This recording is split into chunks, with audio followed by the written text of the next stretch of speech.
ဒီလောက်ရှိနေပါလေနဲ့ဘာမှအသုံးမကျတဲ့ကိုရင်လေးမှပွေဆင်းလာရတယ်လို့ကျောင်းတကာကျောင်းမှပြောတာဘယ်သူပြောတာ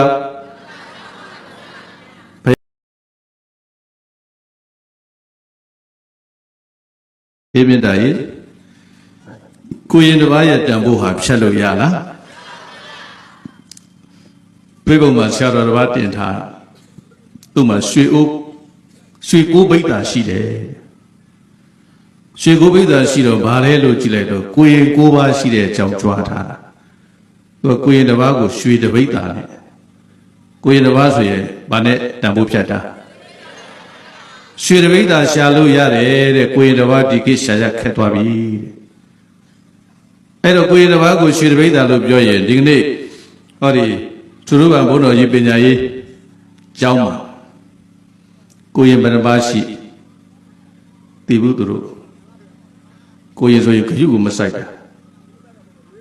ဩကျောင်းတစ်ကျောင်းသွားပြီဆိုရင်ကျောင်းတိုင်းဘုန်းကြီးလောက်ပဲကျန်တဲ့ကိုရင်တွေခေါင်းထဲကိုမရှိဘူးကိုလည်းပဲကိုလည်းကျောင်းကိုရင်ဘယ်နှပါးရှိမှမသိဘူးဘုန်းကြီးမေးကြည့်တာတော့ပါ30အပါဘယ်လောက်လဲဒါဆိုရင်ဟောဒီသုရုပကျောင်းတိုင်းမှာရွှေပိဋ္ဌာဘယ်လောက်ရှိ30ရွှေပိဋ္ဌာဘယ်လောက်ရှိလဲ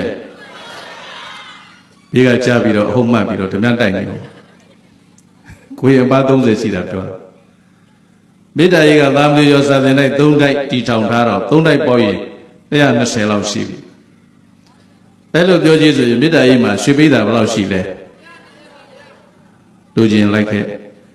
ရွှေပိဋ္ဌာတော့ရမှာမဟုတ်ကိုရင်တစ်ပါးပေးမှာတပိတော့တပိဋ္ဌာလိုချင်ပါတယ်ဆိုရင်ကိုရင်တစ်ပါးပေးလိုက်ရုံပဲဒါကြောင့်တို့ပိဋ္ဌာကြီးကိုရင်တစ်ပါးရဲ့တန်ဖိုးဟာချက်လို့မရဘူးတဲ့ဒီကိုရင်တစ်ပါးရဲ့တန်ဖိုးကိုဘုရားတကာကျောင်းတကာတွေကဆိုတာမသိကြဘူးဘုရားတကာကျောင်းတကာတွေကိုယ်တိုင်ကိုရင်တစ်ပါးရဲ့တန်ဖိုးသိရလားတကယ်မသိဘူးတကာတော့ကရွာတရားမှာရှိတော့ကတော့တရားတစ်ချောင်းအလုံးကောင်းစီးပွားရေးကလည်းဖြစ်တော့ကျောင်းကိုရွှေချထားတာရှိတော့ကကျောင်းကြီးတွေမြင်ဘူးတယ်မို့လားတိုင်လုံးကြီးတွေလည်းရွှေအောင်ဝင်းလို့မြင့်ကျက်တွေလည်းရွှေအောင်ဝင်းလို့ဘုရားကနဲ့မှာဆိုလို့ရှိရင်ရွှေသားဆင်းစစ်ဘုရားတွေငွေသားဆင်းစစ်ဘုရားတွေတန်ဖိုးကြီးတာတွေများကြီးပဲအဲ့ဒီကျောင်းမှာကျောင်းတိုင်းဘုန်းကြီးတစ်ပါးနဲ့ကိုရင်တစ်ပါး2ပါးပဲရှိတယ်ဘယ်နှပါးပဲရှိတယ်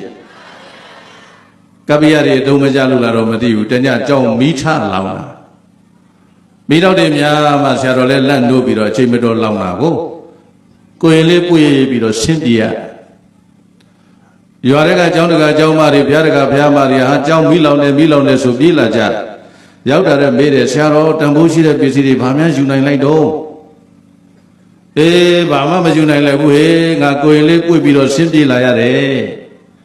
ဒီတော့ဘုရားတကာကျောင်းတကာတွေကပြောတယ်ရှင်ဘုရားရဲ့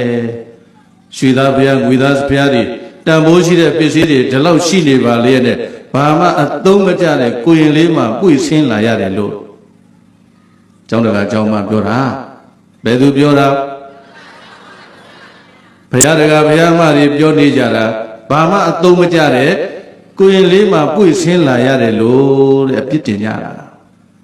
ကိုရင်တစ်ပါးရဲ့တန်ဖိုးသိလို့လားမသိလို့လားဟဲ့မင်းတို့ရွှေသားဘုရားငွေသားဘုရားကျောင်းဆိုတာပြန်ဆောက်ရတယ်ငါဒီကိုရင်လေးတစ်ပါးဆက်ဆက်ပါပါမွေးထားတာဒီကိုရင်လေးတစ်ပါးရဲ့တန်ဖိုးဟာဖြတ်လို့မရဘူးတဲ့ဒီကိုရင်လေးကိုသာနာကောင်မှာပြောအောင်မွေးနိုင်လို့ရှိရဲ့ပိဋကသုံးပုံဆောင်ကိုမဖြစ်နိုင်ဘူးလားဓမ္မဂရိကရောတရားဟောတရားပြရောစာချဘုန်းကြီးရောအဲ့ဒီမှာသာသနာကကျေပြန့်သွားမှာပေါ့တဲ့မင်းတို့ကကိုယ်တစ်ပါးတန်ဖို့နားမလည်ဘူးဒီခေတ်အဲ့ဒါလိုဖြစ်နေကြတယ်ဒါကြောင့်မရဗုဒ္ဓတောင်မြို့မာကန္တောဆရာတော်ဘုရားကြီးကသာသနာကိုဥယျာဉ်နဲ့နှိုက်ရှင်ပြီးတော့သံဃာတော်တွေကိုဥယျာဉ်ထဲမှာပေါက်နေတဲ့တစ်ပင်တွေလို့နှိုက်ဒီဥယျာဉ်တိုးတက်ကိုပြုစုထောက်ပံ့ပေးနေကြတဲ့ပုဂ္ဂိုလ်တွေကတော့တရားဓမ္မတွေတဲ့ဓမ္မတွေကဥယျာဉ်မှုနဲ့တူတယ်ဆိုပြီးတော့ဥပမာလေးနဲ့နှိုင်းရှင်ဟောသွားတာနော်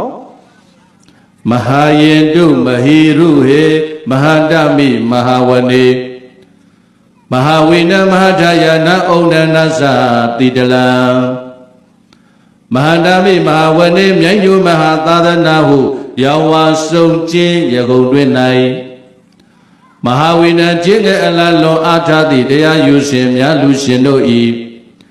မဟာထာယဒါနသီလဘာဝနာတို့အရာရာဖြိုးလျက်တိုးတက်ပေါ်လို့ငါမဟိရုဟေသီလသမာဓိပညာဟုတိခါသုံးသွဲအနှစ်တည်၍အရွယ်ဆုံးကောင်းရှိရန်ဒီဟုသောတစ်ပင်ပေါင်းတို့ကိုနာဩနံပစ္စည်းလေးပြတိတာရေချမ်းမဆုဖြန်းသဖြင့်ညိုးနွမ်းစုပြီးအပူလည်းမမိရလျောင်းနာသတိတလံပစ္စည်းလေးပြတိတာရေအားလောင်းပန်းမြတ်သဖြင့်တရားဝေးပြီးအေးလည်းမမိရလျောင်းမဟာယေတုဗုဒ္ဓမြတ်စွာသာသနာဟုဥယျာဉ်မြိုင်ကြီးကနိုင်ဟိအောင်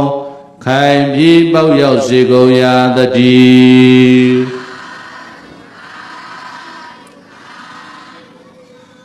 မဟာယေတုမဟိရုဟေမဟန္တမိမဟာဝနေမဟာဝိနမထာယနာဩနနာသတိတလံ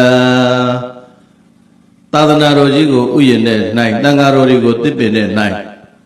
တရားဓမ္မတွေကိုဥယျာဉ်မှုနဲ့၌ရှင်ပြီးတော့စီကုံသွားတဲ့ဆရာတော်ဘုရားကြီးရဲ့ခါထာလိုက်ဆိုလိုက်ဥယျာဉ်ပမသာသနာမှန်စွာတူလာသည်တစ်ပင်များစွာထေသံဃာသေချာတူလာသည်ဥယျာဉ်မှုကတရားများမချာတူလာသည်သာသနာဥယျာဉ်လောကတွင်အစဉ်တည်ရမည်ဒုဗေဒရဲ့သာသနာတော်ကြီးကဘာနဲ့တူတယ်ဥယျာဉ်ကြီးနဲ့တူတယ်တစ်ပင်မျိုးစုံရှိပြီးတော့အတိတဲ့အပွင့်နဲ့အပင်နဲ့ဝေးဝေးဆာဆာလှပနေတဲ့ဥယျာဉ်ကြီးနဲ့တူတယ်သာသနာတော်မှာရှိကြတဲ့ပရိယတ်ဒီပရိပါတိတာဝန်ထမ်းဆောင်နေတဲ့သံဃာတော်တွေကတော့ဥယျာဉ်အတွင်းမှာပေါက်ရောက်နေတဲ့တစ်ပင်မျိုးစုံနဲ့တူတယ်သံဃာတော်တွေကတစ်ပင်နဲ့တူတယ်သံဃာတော်တွေကဘာနဲ့တူဆရာတော်ကြီးတွေကအပင်ကြီးတွေပေါ့ဆရာတော်လက်တွေကအပင်လက်ပေါ့အပင်ငယ်လေးတွေကတော့စာသင်္သာဥစဉ်ငယ်လေးတွေနဲ့တူတယ်အပင်ပေါက်ကလေးတွေကတော့ဝရင်လေးတွေနဲ့တူတယ်ဒီဥယျာဉ်ကြီးတို့ဗေဒရဲ့တိုးတက်အောင်စီးပင်အောင်ရေလောင်ပေါင်းတဲ့အနေအပြင်သင်္ကန်းဆွမ်းကြောင်းစီပစ္စည်းလေးပါထောက်ပံ့လူနေတဲ့တရားဓမ္မတွေကတော့ဥယျာဉ်မှုနဲ့တူတယ်တို့တရားဓမ္မတွေကဘာနဲ့တူဘာဥယျာဉ်မှုလဲလို့ဆိုရင်သာသနာဥယျာဉ်မှုတွေပြောဘာဥယျာဉ်မှုတွေဘာဥယျာဉ်မှုတွေကိုသာသနာဥယျာဉ်မှုမှန်သိရလားမသိတယ်တဲ့ကလေးတွေကသိနေတယ်လူကြီးတွေကအတမ်းမကြောက်ဒါကြောင့်သာသနာဥယျာဉ်မှုတွေကိုဒီကနေ့ဘုန်းကြီးကအတည်ပေးပါသည်ကိုရင်လေးတွေကိုပြိုးပင်ငယ်လေးတွေနဲ့တူတဲ့ဒီကိုရင်ငယ်လေးတွေကိုအထူးဂရုစိုက်ပြီးတော့စောင့်ရှောက်ကြပါဗုဒ္ဓဘာသာဝင်တွေဖြစ်ကြတော့လည်းပဲကိုသားသမီးကိုရင်ဥစဉ်ဝတ်မပေးချင်ကြတော့ဘူးအညာမှာတွေ့ရအလူတက်လို့ရှင်လောင်းဘယ်နှပါလဲလို့ဆိုတော့အပါ30ရှင်လောင်းကဘယ်လောက်လဲ